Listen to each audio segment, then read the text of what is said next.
जय हिंद दोस्तों। मैं रवि आप सभी का टॉपर एग्जाम के प्लेटफॉर्म पर स्वागत करता हूं। उम्मीद करता हूं कि आप सभी अच्छे होंगे, मस्त होंगे, जबरदस्त होंगे और आपकी पढ़ाई बहुत अच्छी चल रही होगी। तो बच्चों, आज हमारी ज्योग्राफी की क्लास है 5। कौन सी क्लास है? 5वीं क्लास है आज हमारी। और आज हम भारत के सामान्य परिचय में जितने भी टॉपिक बचे हुए हैं सभी को कवर करने की कोशिश करेंगे। ठीक है, आज लास्ट क्लास रहेगी हमारी भारत के सामान्य परिचय से। और भारत के सामान्य परिचय में जो टॉपिक बचे हुए हैं उन्हें सभी को इस वीडियो में हम कवर करेंगे। ठीक है बच्चों, तो वीडियो स्टार्ट करने से पहले मैं आपको एक दो पॉइंट रिकॉल कराता हूँ इससे पहले वाली क्लास में, कि इससे पहले वाली क्लास में मैंने आपको क्या क्या लिखाया। तो देखो, इससे पहले जो क्लास नंबर 4 चली थी, जो क्लास नंबर 4 चली थी, इस 4 नंबर क्लास में हमने भारत के राज्य देखे थे, भारत के राज्य देखे थे। और ये जो राज्य हैं भारत के, इनका हमने स्थान देखा था, स्थान देखा था, या हम कहेंगे कि हमने इनकी रैंकिंग देखी थी। और रैंकिंग देखी थी हमने क्षेत्रफल के अनुसार। किसके अनुसार बच्चों? क्षेत्रफल के अनुसार। और एक रैंकिंग देखी थी हमने जनसंख्या के अनुसार।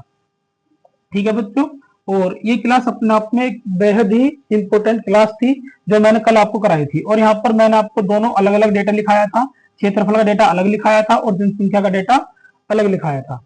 ठीक है बच्चों, तो आज हम अपनी क्लास इसी से आगे करेंगे, आगे जो पॉइंट आएंगे। और ये क्लास 4 जो थी, ये क्लास हमने जो एंड की थी, ये क्लास एंड करी थी हमने कर्क रेखा पर। कौन से पॉइंट पर? कर्क रेखा पर हमने अपनी क्लास एंड की थी। और कर्क रेखा कौन सी होती है? 23.5 डिग्री नॉर्थ लेटीट्यूड लाइन। ठीक है बच्चों, 23.5 डिग्री उत्तरी अक्षांश रेखा को हम कर्क रेखा कहते हैं। और लास्ट पॉइंट हमने ये लिखाया था, और उस पॉइंट में मैंने तुम्हें बताया था कि कितने राज्यों से होकर जाती है, ये 8 राज्यों से होकर जाती है। कितने राज्यों से होकर जाती है बच्चों? 8 राज्यों से। और इसमें 8 राज्य मैंने तुम्हें बताए थे, गुजरात, एमपी, गुजरात, राजस्थान, एमपी, छत्तीसगढ़, झारखंड, पश्चिम बंगाल, झारखंड, पश्चिम बंगाल, त्रिपुरा और मिजोरम। ये मैंने तुम्हें 8 राज्य बताए थे। और 8 राज्य भी विद लोकेशन दिखाए थे कि कौन कौन सा राज्य कहां पर है। ठीक है बच्चों, ये सारा डाटा था इससे पहले वाली क्लास में। तो जो भी इस क्लास को जंप कर रहा है बच्चा, तो उससे मेरा हाथ जोड़कर निवेदन है कि इससे पहले वाली क्लास वो जरूर देखे। ठीक है बच्चों, तभी आपके नेक्स्ट क्वेश्चन समझ में आएगा। ठीक है बच्चों, तो अब करते हैं हम इसे यहाँ पर अपना रफ, चलते हैं हम नेक्स्ट क्लास पर।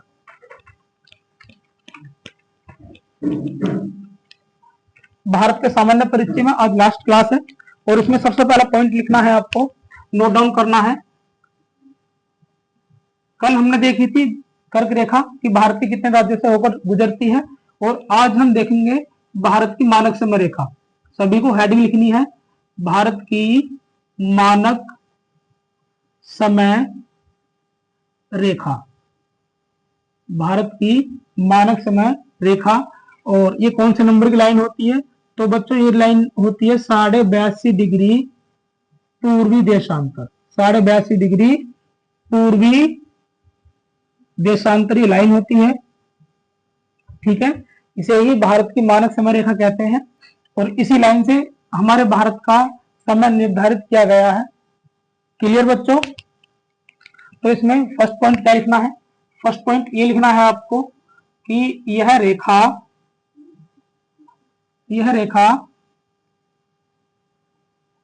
भारत के उत्तर प्रदेश राज्य के नैनीगांव कहां पर पड़ेगा? प्रयागराज में। कहां पर? प्रयागराज। यह रेखा भारत के उत्तर प्रदेश राज्य के नैनीगांव से होकर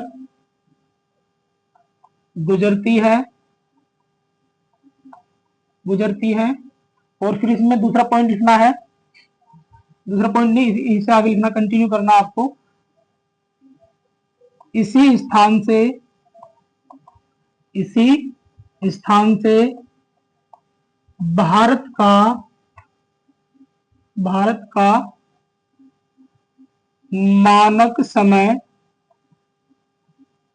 लिया गया है। भारत का मानक समय लिया गया है। ठीक है बच्चों, भारत का मानक समय लिया गया है। और दूसरा पॉइंट इसमें ऐड करना है आपको, यह रेखा भारत के उत्तर प्रदेश, मध्य प्रदेश, मध्य प्रदेश, छत्तीसगढ़, उड़ीसा और आंध्र प्रदेश,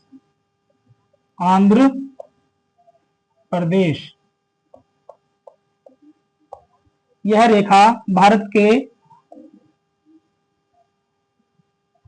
5 राज्यों से होकर गुजरती है। ठीक है बच्चों, पहला पॉइंट क्या लिखना है, यह रेखा भारत के उत्तर प्रदेश राज्य के नैनी गांव प्रयागराज से होकर गुजरती है और इसी स्थान से भारत का मानक समय लिया गया है, या भारत का मानक समय निर्धारित किया गया है। फर्स्ट पॉइंट आपको ये लिखना है और सेकंड पॉइंट आपको मेंशन करना है कि यह भारत के उत्तर प्रदेश, एमपी, छत्तीसगढ़, उड़ीसा और आंध्र प्रदेश 5 राज्यों से होकर जाती है। कितने राज्यों से बच्चों? 5 राज्यों से होकर जाती है। दूसरा पॉइंट आपको ये मेंशन करना है। और इसमें तीसरा पॉइंट जो आपको मेंशन करना है, तीसरा पॉइंट आपको लिखना है इसमें कि मानक समय रेखा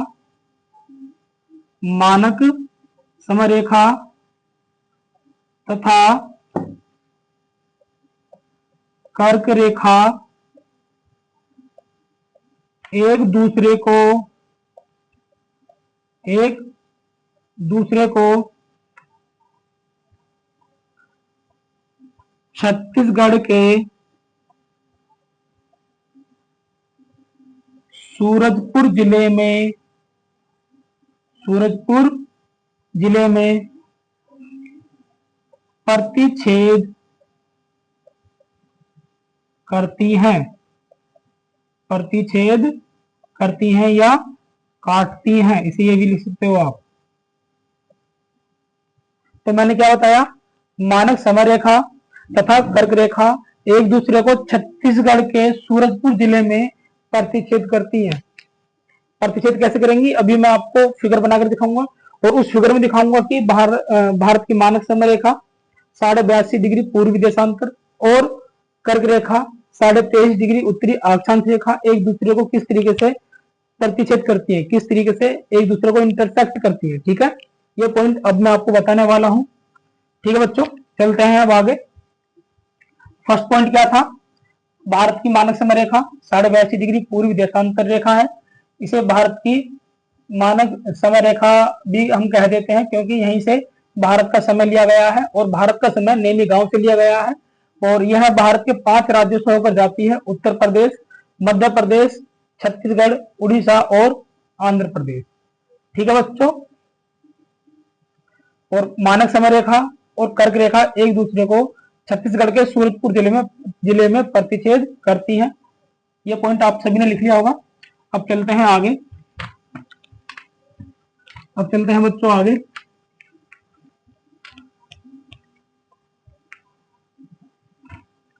आगे देखते हैं।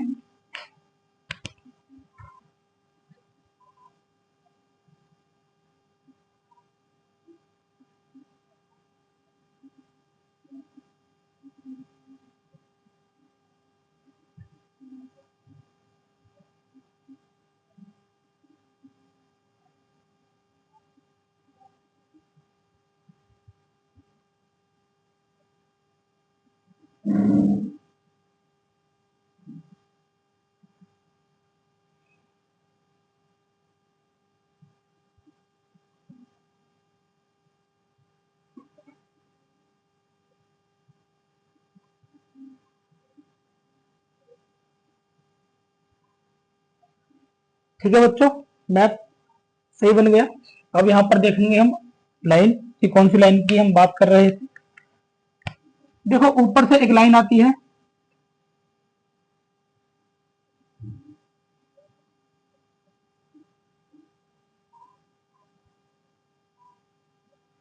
ठीक है, ऊपर से एक लाइन है, थोड़ा और सही तरीके खींचते सिर ऐसे खींचेंगे। पहला से लाइन देखते हैं कौन सी थी ये वाली।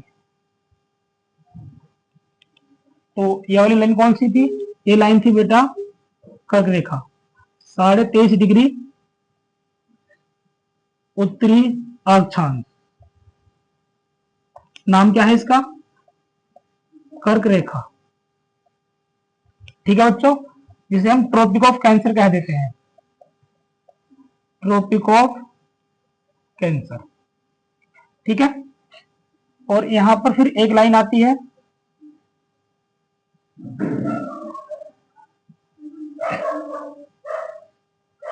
ये वाली लाइन है 82.5 डिग्री पूर्वी देशांतर रेखा, पूर्वी देशांतर रेखा, या इसके ब्रैकेट में लिख लेंगे भारत की मानक समय रेखा। ठीक है बच्चों, भारत की मानक समय रेखा, और ये कौन सी है? कर्क रेखा। मैंने तुम्हें तीसरा पॉइंट लिखाया था कि भारत की मानक समय रेखा और कर्क रेखा एक दूसरे को छत्तीसगढ़ राज्य के सूरजपुर जिले में प्रतिच्छेद करती हैं। कहां पर प्रतिच्छेद करती हैं? छत्तीसगढ़ राज्य के सूरजपुर जिले में। यहाँ पर जो एक दूसरे को ये कट करेंगे, यहाँ पर ये कौन सा राज्य है? यहाँ पर राज्य है छत्तीसगढ़। ठीक है, और छत्तीसगढ़ का ये वाला पॉइंट कौन सा है? सूरजपुर। कौन सा जिला है बच्चों? सूरजपुर जिला, सूरजपुर डिस्ट्रिक्ट। ठीक है, एक दूसरे को प्रतिच्छेद करती हैं ये। क्लियर बच्चों? तो यहां से आपने क्या समझा? जो 82.5 डिग्री ये लाइन थी, ये किस किस राज्य से होकर जाती है? यूपी, एमपी, छत्तीसगढ़, उड़ीसा और आंध्र प्रदेश, और आंध्र प्रदेश। इससे दूसरी लाइन कौन सी थी? 23.5 डिग्री लाइन जो थी ये नॉर्थ लेटीट्यूड लाइन, ये कौन कौन से राज्य से थी? गुजरात, राजस्थान, मध्य प्रदेश,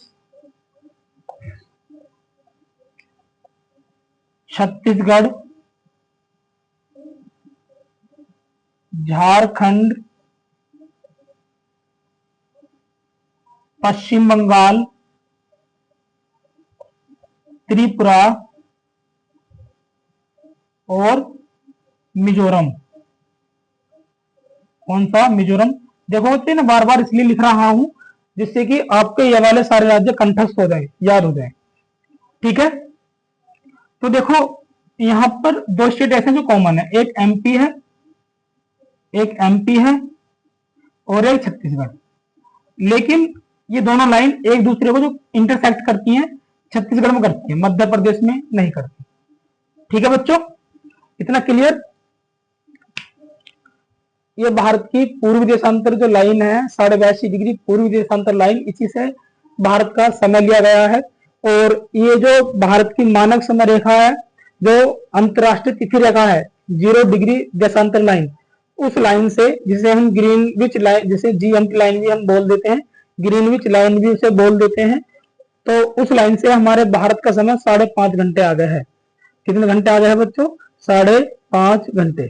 क्लियर?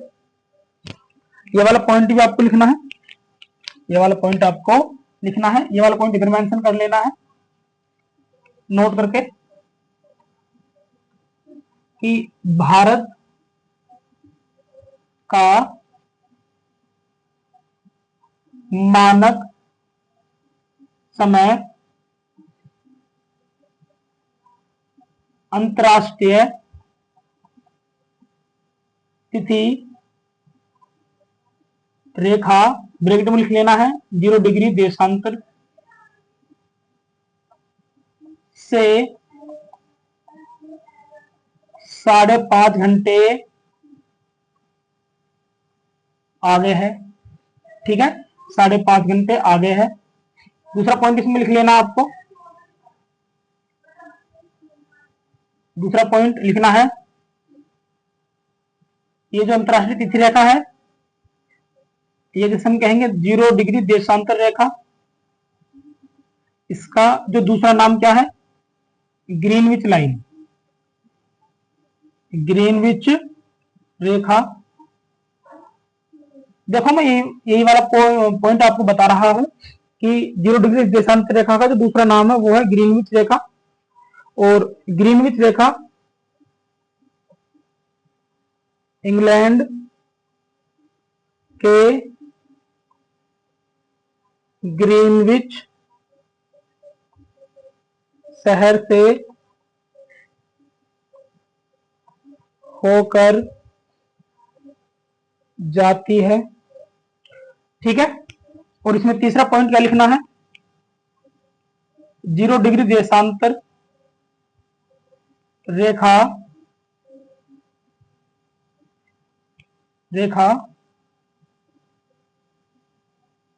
संपूर्ण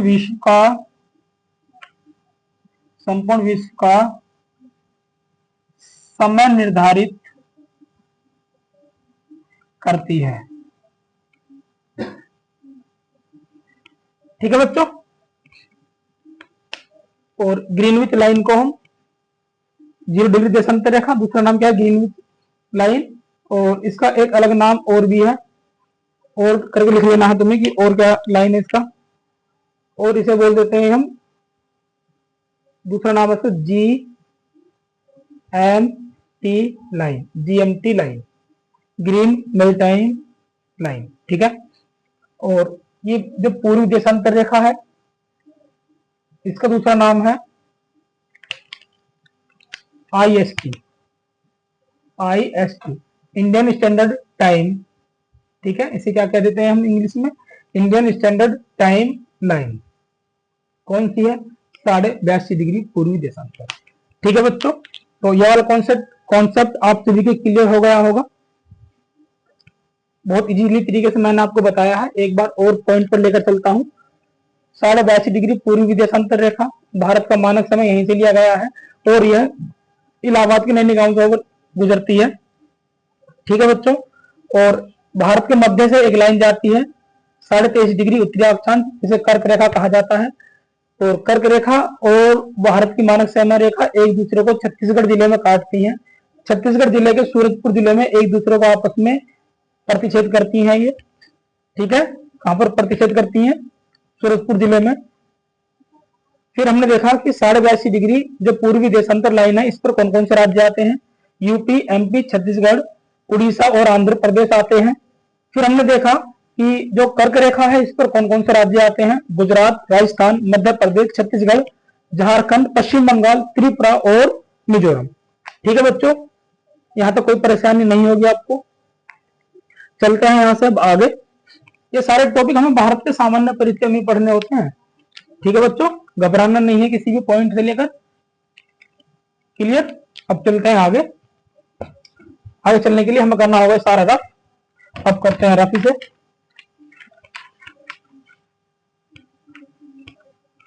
इसे करते हैं अब रफ।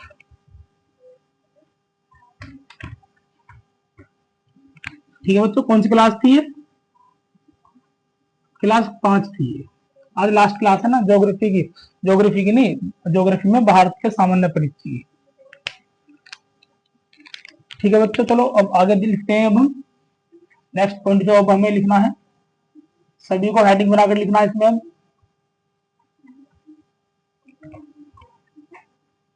नोट डाउन करके,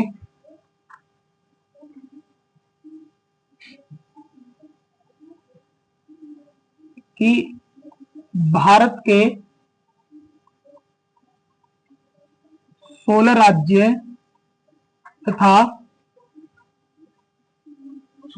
तथा 2 केंद्र शासित प्रदेश, भारत के 16 राज्य तथा 2 केंद्र शासित प्रदेश अंतर्राष्ट्रीय सीमा बनाते हैं। ठीक है, भारत के 16 राज्य और 2 केंद्र शासित प्रदेश ऐसे हैं जो अंतर्राष्ट्रीय सीमा बनाते हैं। तो कौन कौन से हैं वो अब हमें देखने हैं कि कौन कौन से हैं। वो कितने राज्य हैं? टोटल 16। गिनती करेंगे 1 2 3 4 5 6 7 8 9 10। ठीक है, पहले लिखना है तुम्हें, पहले लिखना है राजस्थान। कौन सा राज्य लिखना है बच्चों? राजस्थान। दूसरा लिखना है गुजरात। तीसरा लिखना है पंजाब। ठीक है, फिर नेक्स्ट लिखना है उत्तराखंड। आगे लिखना है हिमाचल प्रदेश। हिमाचल प्रदेश। आगे लिखना है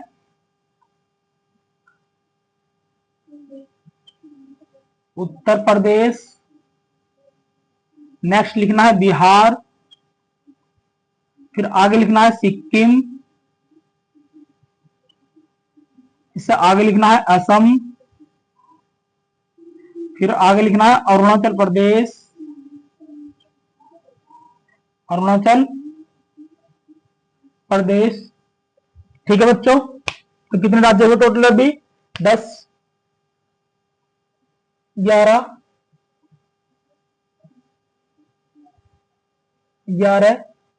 12 13 14 15 और 16। ठीक है, आगे लिखना है नागालैंड, मणिपुर, मिजोरम,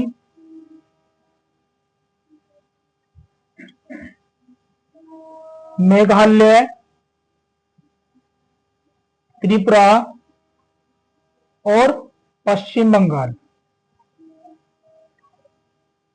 कौन सा राज्य लिखना है लास्ट में? पश्चिम बंगाल। ठीक है बच्चों, टोटल कितने हुए? 16। 16 ही तो बताए थे कि 16 राज्य हैं भारत के जो अंतर्राष्ट्रीय सीमा बनाते हैं। अंतर्राष्ट्रीय सीमा से मतलब है जो अन्य देशों से लगे हुए हैं, जहां पर इंटरनेशनल बाउंड्री बनती है हमारी, जैसे नेपाल से लगे हुए हैं कुछ। तो अभी हम देखते हैं कौन कौन से राज्य लगे हुए हैं। ठीक है बच्चों, चलो मूव करते हैं अपने टॉपिक पर। राजस्थान लगा हुआ है पाकिस्तान से। किससे लगा हुआ है ये? पाकिस्तान से। गुजरात पाकिस्तान से लगा हुआ है, पाकिस्तान से अंतर्राष्ट्रीय सीमा बनाता है ये। पंजाब पाकिस्तान से लगा हुआ है। उत्तराखंड किससे लगा हुआ है ये? चीन से और नेपाल से। हिमाचल प्रदेश किससे लगा हुआ है ये? चीन एंड नेपाल। उत्तर प्रदेश, नेपाल, बिहार, नेपाल। ठीक है बच्चों, कितना क्लियर हुआ? आगे देखते हैं हिमाचल प्रदेश। हिमाचल प्रदेश शायद बच्चों चीन चीन से लगा हुआ दिखा है, तो चीन से लगा हुआ भाई, नेपाल से नहीं है, तो चीन से लगा हुआ है। ठीक है, आगे देखेंगे सिक्किम। सिक्किम लगा हुआ है एक साइड से नेपाल से, ऊपर से लगा हुआ है चीन से, और साइड से लगा हुआ है भूटान से। असम, असम किस किस राज्य से लगा हुआ है बच्चों? ये बताएंगे, बताओ कौन कौन से राज्य से लगा हुआ है? एक तो भूटान। ठीक है बच्चों, भूटान। और कौन सा फिर? ध्यान करो, भूटान और बांग्लादेश। भूटान और बांग्लादेश, नेपाल से नहीं लगता, ये बीच में सिक्किम आ जाता है। अरुणाचल प्रदेश ये लगा हुआ है भूटान से, म्यांमार से और चीन से। ठीक है बच्चों। नागालैंड ये लगा हुआ है म्यांमार से, जिसे बर्मा कह देते थे पहले हम। मणिपुर लगा हुआ है किससे? म्यांमार से। मिजोरम म्यांमार से लगा हुआ है। मेघालय म्यांमार प्लस बांग्लादेश से लगा हुआ है। त्रिपुरा ये तीनों तरफ से बांग्लादेश से घिरा हुआ है। पश्चिम बंगाल ये बांग्लादेश से भी लगा हुआ है और भूटान से भी लगा हुआ है ये। ठीक है बच्चों, भूटान से भी और नेपाल से भी लगा हुआ है पश्चिम Bengal. Clear? Very most important topic चल रहा है ये, जो मैंने ऊपर लिखा हुआ है कि भारत के 16 राज्य और 2 केंद्र शासित प्रदेश ऐसे हैं जो अन्य देशों के साथ अंतरराष्ट्रीय सीमा बनाते हैं। कौन कौन से राज्य हैं इसमें? राजस्थान, गुजरात, पंजाब, उत्तराखंड, हिमाचल प्रदेश, उत्तर प्रदेश, बिहार, सिक्किम, असम और अरुणाचल प्रदेश, नागालैंड, मणिपुर, मिजोरम, मेघालय, त्रिपुरा और पश्चिम बंगाल।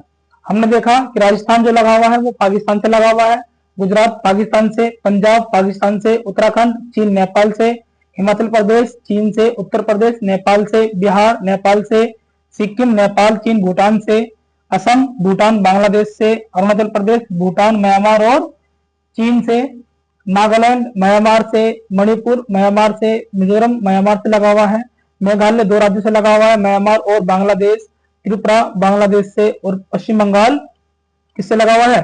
बांग्लादेश, भूटान और नेपाल से। ठीक है बच्चों। मेघालय, इसमें बेटा एक दिक्कत है कि मेघालय बस बांग्लादेश से है, म्यांमार से नहीं है। ये किससे है? बस मेघालय बांग्लादेश। ठीक है, ये बांग्लादेश से लगा हुआ है, म्यांमार से नहीं। क्लियर बच्चों? इतना उम्मीद करता हूं कि आप सभी के समझ में आ गया होगा। ये तो थे 16 राज्य, और अब बचे हुए हैं कि 2 यूटी कौन से हैं जो अंतरराष्ट्रीय सीमा बनाते हैं। तो 2 यूटी कौन से हैं वो बच्चों? नीचे नोट करके लिखना है तुम सभी को। 2 यूटी कौन कौन से हैं? नंबर फर्स्ट पर लिखना है लद्दाख, ठीक है, और दूसरा लिखना है क्या?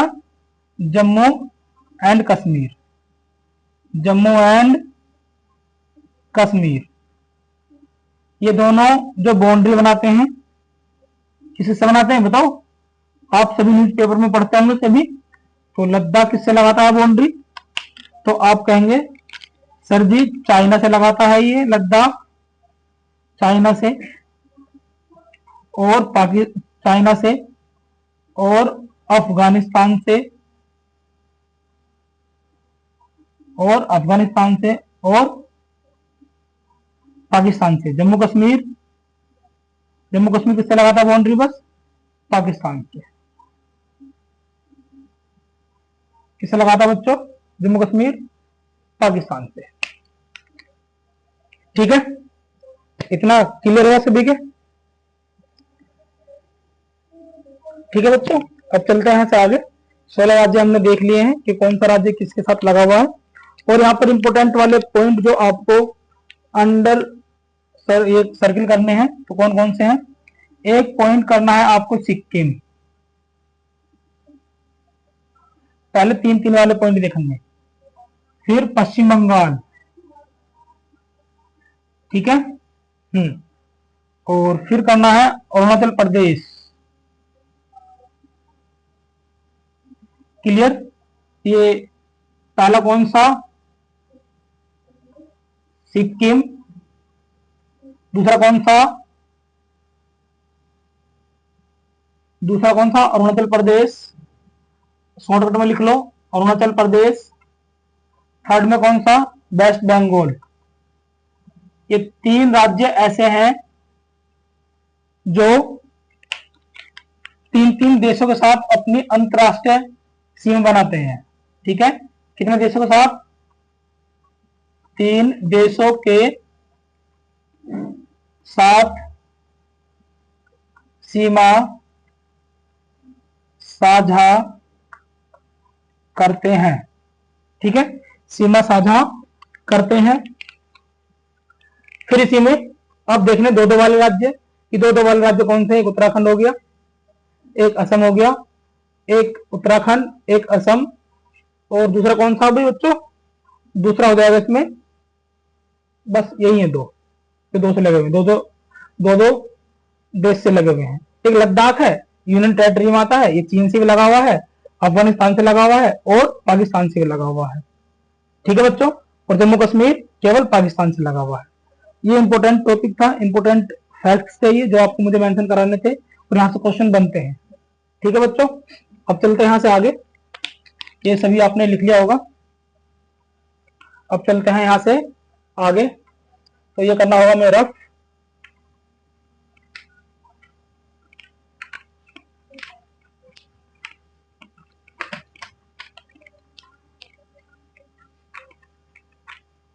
करना है हमें रफ। अब चलते हैं आगे।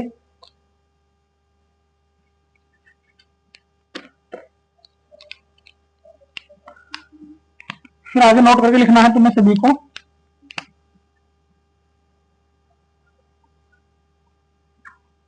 भारत का सामान्य परिचय में देखने अभी हम ये वाली इंपोर्टेंट फैक्ट्स हैं, दो तुम्हें मैं लास्ट में मेंशन करा रहा हूं।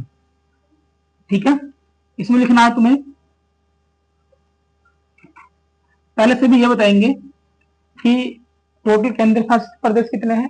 तो टोटल केंद्र शासित प्रदेश कितने हैं? 8। ठीक है, उन 8 में से एक केंद्र शासित प्रदेश ऐसा है जिसकी जमीन 3 राज्यों में है। एक केंद्र शासित प्रदेश ऐसा है जिसकी जमीन 3 राज्यों में आती है। 3 राज्यों में कौन कौन से में? एक आंध्र प्रदेश में आती है, एक तमिलनाडु में आती है और एक केरल में आती है। कौन कौन से? आंध्र प्रदेश, तमिलनाडु और केरल। ये देखेंगे अब हम कि कौन सा ऐसा केंद्र शासित प्रदेश है जिसकी जमीन 3 राज्यों में है। तो यहां पर लिखना है हमें कि पुदुचेरी केंद्र शासित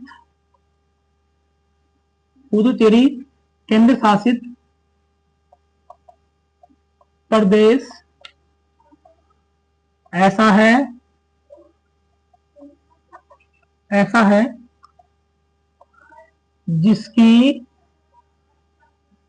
है जिसकी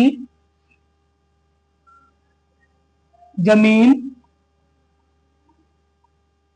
3 जगह, या इसे लिखेंगे इस तरीके से, जिसकी जमीन 3 राज्यों में स्थित है। 3 राज्यों में स्थित है। वो 3 राज्य कौन कौन से हैं? अब हमें देखने हैं कि 3 राज्य कौन कौन से हैं। वो पहला राज्य है इसमें केरल, जिसे हम कह देते हैं केरला, फर्स्ट स्टेट। दूसरा स्टेट तमिलनाडु,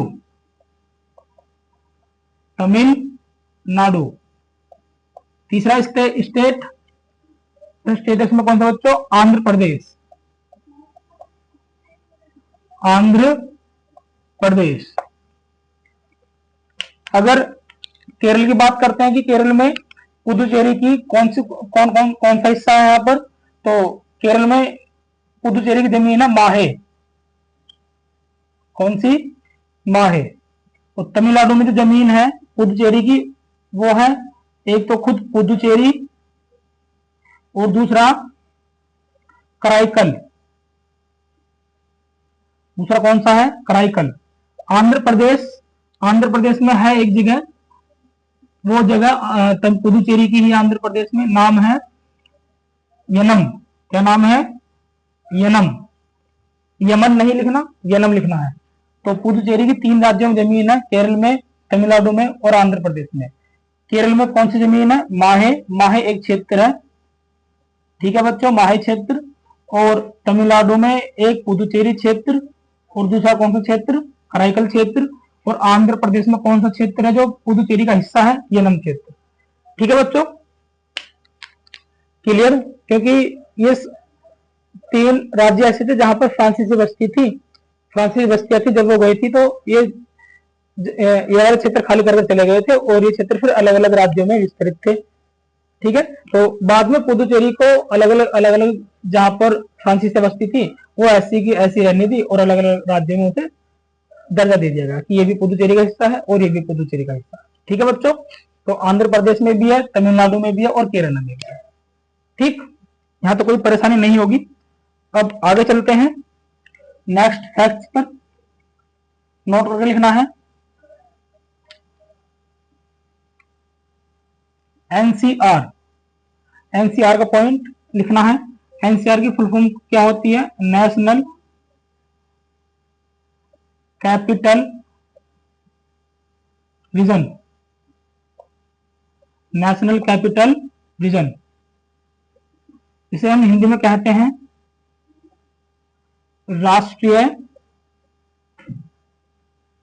राजधानी क्षेत्र, राष्ट्रीय राजधानी क्षेत्र कहते हैं। अब देखेंगे कि दिल्ली एनसीआर में कौन कौन से स्टेट आते हैं, ये हमें देखना है कि कौन कौन से स्टेट इसमें आते हैं। तो दिल्ली एनसीआर में 13 जिले तो शामिल हैं हरियाणा के, ठीक है बच्चों, और 8 जिले शामिल हैं यूपी के, और 2 जिले शामिल हैं राजस्थान के। किसके बच्चों? राजस्थान के। नेक्स्ट पॉइंट क्या चल रहा है? एनसीआर, एनसीआर में नेशनल कैपिटल रीजन, और नेशनल कैपिटल रीजन में राजस्थान भी आता है, यूपी भी आता है, हरियाणा भी आता है, और हरियाणा के 13 जिले शामिल हैं एनसीआर में, यूपी के 8 जिले शामिल हैं और राजस्थान के 2 जिले शामिल हैं। ठीक है बच्चों, अब हम देखेंगे कि राजस्थान के कौन कौन से हैं, यूपी के कौन से हैं और हरियाणा के कौन से हैं। तो राजस्थान के यहीं पर आपको मेंशन कर लेने हैं। एक फर्स्ट स्टेट कौन सा है? अलवर, और दूसरा कौन सा है? भरतपुर। दूसरा कौन सा बच्चों? भरतपुर। पहला अलवर और दूसरा भरतपुर। भरतपुर और अलवर राजस्थान में है और दोनों ही एनसीआर में आते हैं। ठीक है बच्चों, अब चलते हैं आगे। माइक भी देखना होता है कि एक बार ऐसा हुआ, क्लास चल रही थी और माइक हो गया बंद। आधी क्लास रिकॉर्ड होने के बाद हमने देखा कि ये तो माइक नहीं चल रहा है। फिर हमने वीडियो देखी तो वीडियो में हाफ वीडियो होने के बाद आवाज गायब थी, लेकिन माइक चल रहा है और आवाज भी अभी कंटिन्यू है। चलते हैं अब हम आगे। तो जिले राजस्थान के कितने जिले? 2 जिले, अलवर और भरतपुर। आगे देखते हैं कि अब यूपी के कितने जिले हैं और हरियाणा के कितने जिले। जल्दी से लिखते हैं ना, ये करने होंगे हम रफ यहां पर। ठीक है बच्चों, पहले देखते हैं हरियाणा के कि हरियाणा के कितने जिले हैं। 1 2 3 4 5 6 7 8 9 10। पहले लिखो, पहले लिखते हैं फरीदाबाद। कौन सा लिखते हैं? फरीदाबाद। दूसरा गुरुग्राम, तीसरा पलवल, चौथा सोनीपत, पांचवा पानीपत, मेवात, जिंद, भवानी,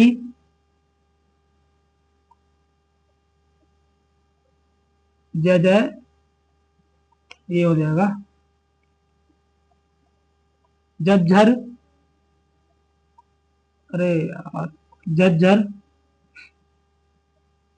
इसे इंग्लिश में लिखते हैं तो सही नहीं लिखा जा रहा है। झज्जर, और जी महेंद्रगढ़। कौन सा है? महेंद्रगढ़। कितने हुए? 10 11 12 13। ठीक है, और आगे देखते हैं कौन सा है। तो इसे अगर लिखना चाहें तो इस तरीके से लिख सकते हैं झज्जर, झज्जर। ठीक है, आगे देखते हैं कौन सा है। फिर आगे रेवाड़ी। ठीक है बच्चों, रेवाड़ी हो गया। आगे बचा हुआ है अभी रोहतक। हुआ भाई, रोहतक रोहतक रोहतक नहीं हुआ, एक रोहतक भी है, एक बचा है। और कौन सा है, याद करते हैं। फरीदाबाद, गुरुग्राम, पलवल, सोनीपत, पानीपत, मेवात, जिंद, भवानी, झज्जर, महेंद्रगढ़, रेवाड़ी, रोहतक, और एक और है, नाम है, नाम का गुरुग्राम, करनाल। क्या नाम है बच्चों, नाम है करनाल। 13 राज्य ये वो है जो हरियाणा स्टेट के एनसीआर में आते हैं। ठीक है बच्चों, और अब देखेंगे अब हम यूपी के, कि यूपी के कितने जिले एनसीआर में हैं। 8। कौन कौन से, 1 2 3 4 5 6 7 8। मुजफ्फरनगर, कौन सा बच्चों, पहले कौन सा लिखना है, मुजफ्फरनगर, मुजफ्फरनगर। फिर शामली, फिर लिखना है बागपत, मेरठ, गाजियाबाद,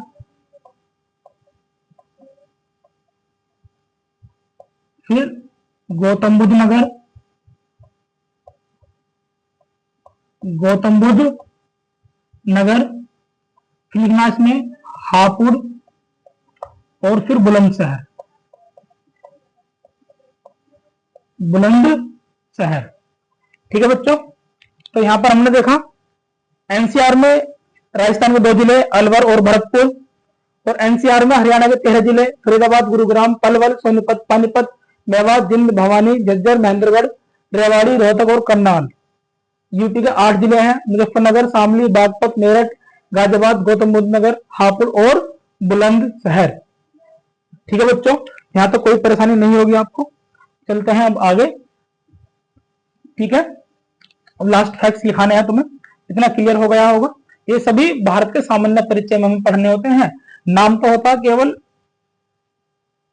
भारत का सामान्य परिचय, लेकिन भारत के सामान्य परिचय में भी अपने अपने सब टॉपिक खुलते जाते हैं, अपने अपने सब टॉपिक, और वो सभी टॉपिक हमें पढ़ने होते हैं, और सभी टॉपिक इंपॉर्टेंट है हमारे लिए। ठीक है, और वैसे भी हम कोई वनडे एग्जाम थोड़ी पढ़ रहे हैं, हम पढ़ रहे हैं पीसीएस लेवल का, आरओ लेवल का। उसमें बीपीएससी दो आप, या पीसीएस दो, या आरओ दो।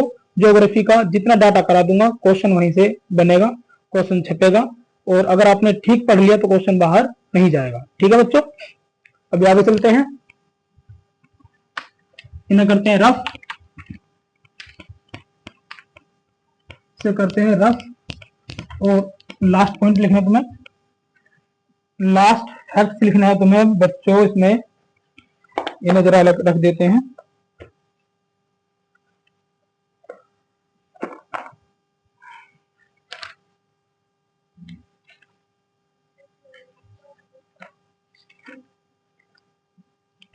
चलो आगे लिखते हैं अब हम अपने पॉइंट।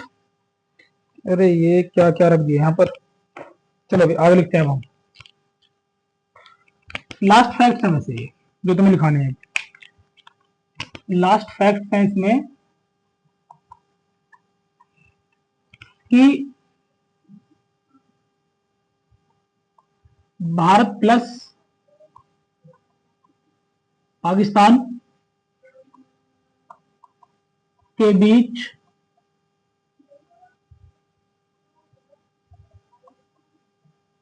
कौन सी रेखा है। ठीक है, भारत पाकिस्तान के बीच कौन सी रेखा है, first point. Second point, Bharat plus Afghanistan. तीसरा पॉइंट, पाकिस्तान प्लस, इसे लिख देंगे हम, पाकिस्तान से नहीं लिखो, इसे लिखो भारत प्लस बांग्लादेश, और इसके ब्रैकेट में लिखो पूर्वी पाकिस्तान, पूर्वी पाकिस्तान के बिटवीन कौन सी रेखा है? चौथा पॉइंट लिखना है इसमें, भारत प्लस चीन के बीच कौन सी रेखा है। ठीक है बच्चों, ये पॉइंट आपको याद रखना है और यहाँ से क्वेश्चन बनता है ये। तो इसमें आंसर हो जाएगा फर्स्ट का, भारत और पाकिस्तान के बीच कौन सी रेखा है? रेड किल्फ रेखा। कौन सी रेखा? रेड किल्फ रेखा। ठीक है, आगे भारत और अफगानिस्तान के बीच ड्यूरंड रेखा। भारत और बांग्लादेश के बीच, पूर्वी पाकिस्तान के बीच कौन सी लाइन थी? रेड किल्फ रेखा। भारत और चीन के बीच मैक मोहन रेखा। ठीक है बच्चों, और नीचे लास्ट फैक्ट और लिखना है तुम्हें, एक एलओसी और एक एलएसी। एलओसी फुल फॉर्म होती है लाइन ऑफ कंट्रोल, इसकी फुल फॉर्म होती है line of actual control. Line of actual control या line of actual control, line of control, LOC. ठीक है, और एलओसी की अगर बात करते हैं तो ये भारत प्लस पाकिस्तान और ये भारत प्लस चीन, भारत प्लस चीन। ठीक है बच्चों, तो आज की क्लास हम अपने यहीं पर ओवर करते हैं, और ये लास्ट क्लास थी भारत के सामान्य परिचय की, और भारत का सामान्य परिचय अब हो चुका है फिनिश। ठीक है बच्चों, जो इंपॉर्टेंट फैक्ट्स थे वो मैंने आपको करा दिए, और इसके बाद क्लास स्टार्ट करेंगे हम इंडियन ड्रेन सिस्टम की, भारतीय नदी तंत्र की। भारतीय नदी तंत्र अब हम देखेंगे, नेक्स्ट टॉपिक स्टार्ट होने वाला है हमारा, नेक्स्ट मतलब कि सिलेबस में नेक्स्ट टॉपिक स्टार्ट होने वाला है। अभी फर्स्ट टॉपिक हुआ सिलेबस का, सेकंड टॉपिक स्टार्ट होगा। मिलते हैं नेक्स्ट वीडियो में। जय हिंद, जय भारत।